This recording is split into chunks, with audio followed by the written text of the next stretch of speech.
Sir নমস্কার, আমার নাম রূপা রায়। আমি তেলিয়ামুড়া ডিএস মোটরের একজন কাস্টমার কেয়ার এক্সিকিউটিভ হিসেবে আমি কাজ করছি। স্যার আপনার নামটা কি আছে আমি কি জানতে পারিনি? রিতেশ দেববর্মা। আপনার অ্যাড্রেস? খোয়াই 28 বাড়ি আমপা। এখন বর্তমানে হিরো কোন মডেলটা চালাইতেছেন? Destiny hero. কোন জায়গাতে কেনা হয়েছিল? DS motors. কতদিন তেলেমুরা ডিএস মোটরস। কতদিন হয়েছে? 8-7 মাস। আজকে কোন জায়গাতে আইছেন? আজকে সার্ভিস সেন্টারে আছে, কিসের লেগে আইছিলেন?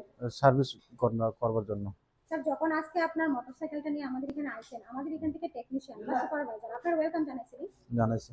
যে কাজটার জন্য আজকে আইছেন সেই কাজটা কমপ্লিট হয়েছে? হইছে। যত টাকা জানাইছে তত টাকার মধ্যে হয়েছে? হইছে। সময়ের মধ্যে কাজটা কমপ্লিট হয়েছে? কমপ্লিট হইছে। বিলের কপিটা পাইছেননি? পাইছে। স্যার আজকে তো আপনি বুকিং দেখতে আসছিলেন, আসার পরে আপনার একটা লাকি ড্র চালানো হয়েছিল, ওই লাকি ড্রর মধ্যে কি পাইছেন? 20 টাকা কুপন পাইছে। আমাদের এখানে একটা খাওয়ার একটা কুপন দিতে পাইছেন? পাইছে। আজকে আপনার স্কুটারে যে টেকনিশিয়ান কাজ করছে ওই কাজটা যদি আপনার কাছে ভালো লাগে তাহলে এর একটা নাম্বার দিতে লাগবে। সবকিছু ভালো লাগলে 9 বা 10 দিতে পারেন, আর মোটামুটি ভালো লাগলে 7 বা 8 দিতে পারেন। 8